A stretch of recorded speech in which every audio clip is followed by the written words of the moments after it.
최근 선물 시장은 러시아 우크라이나 전쟁으로 인해 하루하루 변동성이 매우 큰 상태입니다. 바이든 대통령 한마디에 원유 선물이 급등락을 하고 금선물 또한 비슷한 추세로 코로나가 처음 발병했었던 시기의 변동성을 다시금 보여주고 있습니다. 시장의 흐름상 전쟁이 나면 원자재는 오르고 화폐 가치는 떨어지기 마련인데요. 현재 대표적인 지수 상품인 나스닥은 121선과 점점 멀어지면서 긴 하락세를 유지하고 있는 상황입니다. 많은 전문가들이 나스닥은 기존의 기준금리 인상 악재로 하락 시기인 상태에서 러시아 우크라이나 전쟁과 끝나지 않는 코로나 이슈로 인해 점점 더 가속화되었다고 합니다. 전쟁 이슈로 인해 원자재 폭등은 당연한 결과이기도 하지만 러시아가 에너지 수출 상위 국가이기도 하여 특히 오일, 가스, 원자재의 변동성은 매우 심한 상태입니다.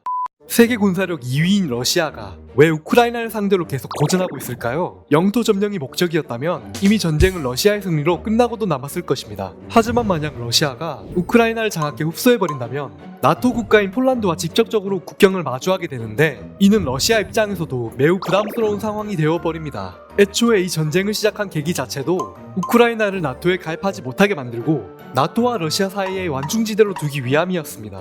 여기서 나토란 과거 소련이 있었을 시절 미국과 영국, 프랑스, 독일 등이 공산주의에 대항하기 위해 만든 국제연합적 시스템으로 현재로서는 러시아를 고립시키기 위해 있는 군사적 동맹이라고 보시면 됩니다. 러시아는 자신들이 침공을 하면 우크라이나 중앙정부는 쉽게 와해되고 국민들이 피난 갈 것이라 예상하였습니다. 하지만 예상과 달리 우크라이나 중앙정부는 와해되지 않고 수도 키이우를 지키고 있고 국민들도 90% 이상이 중앙정부를 지지하며 러시아군을 상대로 게릴라전을 펼치고 보급을 방해하고 있죠. 거기에 더해 강대국들은 러시아를 상대로 강력한 경제 제재를 가하며 루블화의 가치는 절반 가까이 폭락하게 되었습니다. 하지만 러시아 또한 특수부대를 투입시키고 핵폭탄을 언급하는 등 점점 더 수위를 높이면서 우크라이나를 협상 테이블로 불러들이고 있는 상황입니다. 하지만 젤렌스키 대통령은 민간인 공격을 멈춰야 협상 테이블에 앉을 것이라며 굴복하지 않는 모습을 보여주며 전쟁의 양상은 점점 더 장기화를 띠고 있는 상태입니다.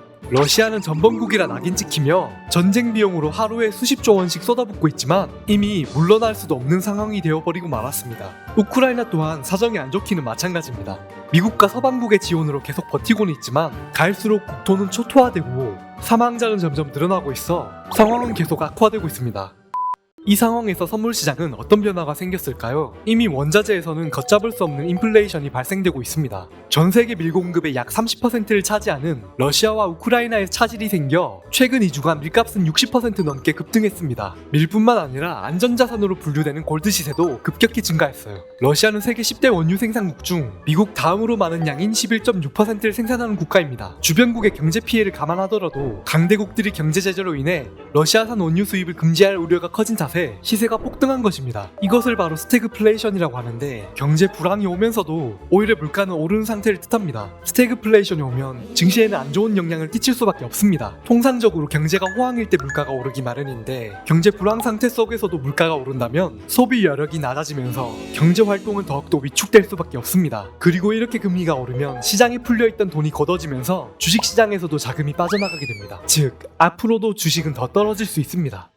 주가가 상승해야만 수익 실현을 할 수 있는 주식시장에서는 전쟁이 신속하게 마무리되지 않는 한 힘든 난항이 예상됩니다. 하지만 양방향 거래가 가능한 선물시장에서는 위기가 곧 기회가 될 수 있습니다. 떨어질 때는 매도 포지션을, 오를 때는 매수 포지션을 취해 양방향으로 수익을 실현하는 것이죠. 지금과 같이 전쟁이 발발한 시기에는 하루하루 변동성이 크기 때문에 데이 트레이딩으로 짧게 수익을 내야 유리합니다. 저희 골든서프 아카데미에서는 이번 러시아 우크라이나 사태에 맞춰 고수익 내는 전략 정보를 매일 회원님께 공유해드리고 있습니다. 네이버 카페에 보시면 실제로 많은 회원님들이 그날 매매 수익 후기를 올리고 있습니다. 크루드 오일 급등장에서 대박 수익을 내신 분들도 있고 나스닥 폭락장에서 더 큰 수익을 내신 분들이 있습니다. 여러분들도 꼭 유튜브 구독하시고 네이버 카페 가입 및 무료 체험 신청하셔서 해외 선물 매매하는데 많은 도움 얻으시길 바랍니다.